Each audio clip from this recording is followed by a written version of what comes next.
Қайырлы күн, сіздермен бүгін қорытынды тапсырамыз. Бизнес бастау бойынша қарсыласты тиімді шешімге қол жеткізу. Жасырын психологиялық, ол манипуляторлық, кепілге қойылған мүлікпен не істеуге болады, жалға беруге болады.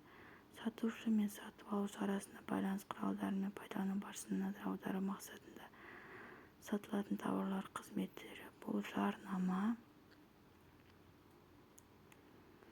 Өндірістік өткізу тізбегіндегі қызмет түрі болып табылмайды. Логистика.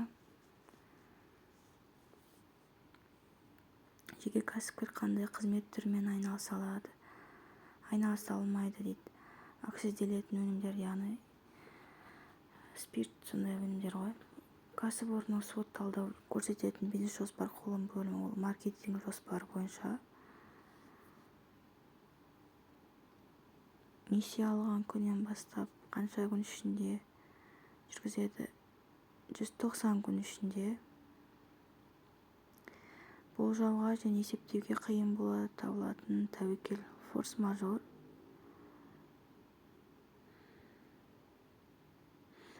Инвестициялау деген қалай түсіндіріледі? Белгілі бір мерзімге капиталды мақсатты түрде салу. Микрокредит төлеу бойынша тәуекелді көрсетіңіз. Кредит және сыйақы бойынша берешек мерзімнен бұрын өндіріп алу ұсынатын болады дейді. Осы актив пен пассивтердің жалпы сомасы арасындағы айырмашылық таза капитал деп ойлаймын негізі.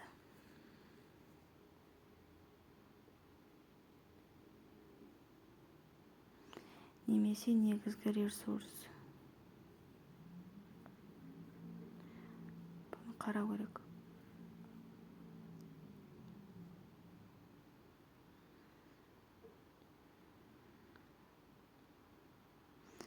Бастапқы жарғылық капитал талап етілмейді. Ол шағын кәсіпкерлік субъектілері үшін. Жобаларға меншікті қаржы және өзге де тартылған қаражат салатын заңды тұлға, ол инвестор. Кәсіпкерлік қызметпен айналысатын белгілі бір тәжірибедегі азамат, ол кәсіпкер. B2B деген ол екі кәсіпкер, бизнес 2 деген екі кәсіпкер арасында болады.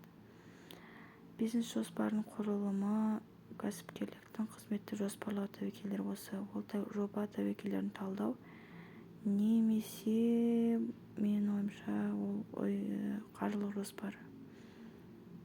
Осы екен біреу болады. Қарау керек. Ең тапшы және құнды ресурс, ол уақыт болады. Мамандар іске талқылау. Осы болады. Кәсіпкерлік кемінде 100 АЕК. Активте тегерім топтастырылған мүлік пен дебиторлық берешек.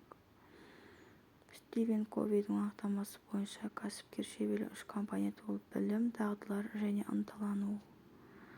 Омарта өнімдерін өткізудің 4 әдісін қайсы тиімді?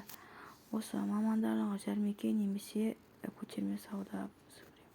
Бұл жер құқығы кәсіпкерлерге мерзімсіз және белгісіз мерзімге, ол пайдалану құқығы дейді.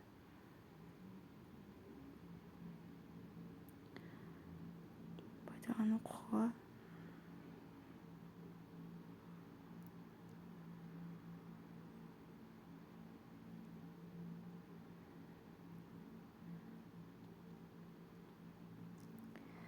Әңгіме және немесе оқиға арқылы ақпарат жеткізу. Әдіс, ол жарнама. Тауарды алған кезде пошта арқылы төлеу әдісі дейді. Аударма. Енді бисмиллах деп завершить етейік тесті.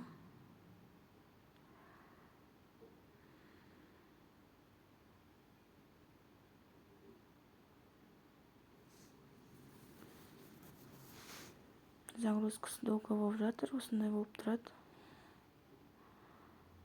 Ошибкада шығып қалуы мүмкін кейде.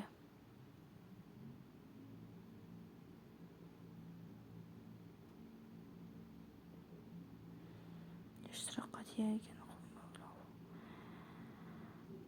Сертификатты басу үшін сертификатын басасыз, содан комментировать етесіз, звездочка қоясыз, содан сізге береді.